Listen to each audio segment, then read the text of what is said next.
தடவை வடக்குப்பட்டு ராமசாமி படத்தில் ரொம்ப பரபரப்பாக எல்லாராலையும் பேசப்பட்டவர். அவருக்குன்னு ஒரு பெரிய ஃபேன் பேஸ். அவர் நடிகராக இருக்கிறதுனால மட்டும் இல்லை, ஒரு சமூக சேவகராகவும் அவரை மக்கள் பார்த்தது தான்.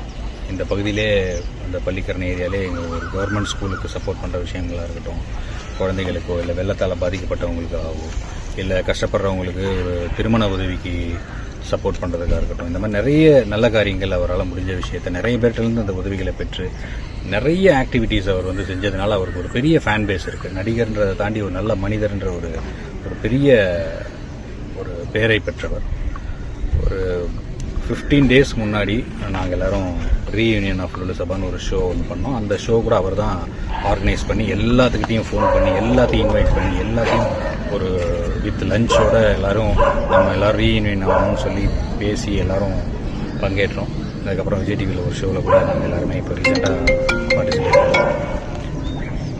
ஸோ அதனால் எங்களுக்கு ரொம்ப இதாக இருக்குது. ஏன்னா ஒரு 20 yearsக்கு மேலே நாங்கள் எல்லோரும் ஒன்றா ஒர்க் பண்ணியிருக்கோம். ஒவ்வொரு நாளுமே ராத்திரி பகல் அப்படி பார்க்காம 2 நாள் 3 நாள்லாம் தொடர்ந்து ஷூட்டிங்கு கண்டினியூஸாக நாங்கள் நிறைய ட்ராவல் பண்ணதுனால அது எங்களுக்கு ஒரு மிகப்பெரிய இழப்பு. ஒரு நகைச்சுவைக்கும் அது ஒரு மிகப்பெரிய ஒரு இழப்பு தான் சொல்லணும், காமெடிக்கு. ஏன்னா அவருடைய நகைச்சுவை இதுக்கு ஏகப்பட்ட ரசிகர்கள் இருக்காங்க. இன்றைக்கி அவர் நம்மளோட இல்லைன்னு நினைக்கிறது உண்மையிலேயே ரொம்ப கஷ்டமாக இருக்குது.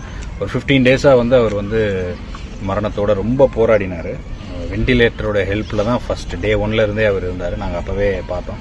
ஸோ தொடர்ந்து எல்லாரும் உள்ளே போய் ஐசியூவில் பார்க்குறது அதுக்கு அவருக்கு எந்த இன்ஃபெக்ஷனும் வந்துடக்கூடாதுன்றதுனால அவங்க ஃபேமிலியில் டாக்டர்ஸோட அட்வைஸ்னால எல்லாரையும் அலோவ் பண்ண முடியல. ஏன்னா ஒரு ஃபெமிலியர் பர்சன் இந்த இடத்துல அட்மிட் ஆகிருக்கும் போது எல்லாருக்கும் அவரை பார்க்கணுன்ற எண்ணம் இருக்கும். அது அவருக்கு மட்டும் இல்லை, அங்கே அட்மிட் ஆகிருக்க மற்ற பேஷண்ட்ஸுக்கும் டிஸ்டர்பன்ஸாக இருக்குன்றதுனால யாரையும் அலோவ் பண்ண முடியாத ஒரு சிச்சுவேஷன். அண்ட் இப்போவும் கூட அவங்க ஃபேமிலிக்குள்ளே என்னென்னா ரொம்ப மீடியாவுடைய அந்த க்ரௌட்னால அவங்களுக்கு எந்த ஒரு டிஸ்டர்பன்ஸும் வந்துடக்கூடாதுன்னு பசங்களுக்கு ஒரு தயக்கமும் பயமும் இருந்துகிட்டே இருக்குது. ஸோ அதனால் ஃபேமிலி சார்பாக இப்போ உங்கள் முன்னாடி நானே பேசுகிறேன். ஸோ அவருடைய இந்த மறைவு என்பது ஏற்றுக்கொள்ள முடியாதது. சமீபத்தில் தான் 60ஆம் கல்யாணம், அவர் 60வது வயதை தொட்டு பல பேருக்கு உதவி செஞ்சு பல பேருக்கு நல்லது செஞ்சு எல்லாரையும் மகிழ வச்சு இன்றைக்கி எல்லாரையும் அழ வச்சு நம்ம எல்லாத்தையும் சோகத்தில் ஆழ்த்தியிருக்கார். ஸோ அவருடைய ஆத்மா சாந்தி அடைய எல்லாம் வல்ல இறைவனை வேண்டி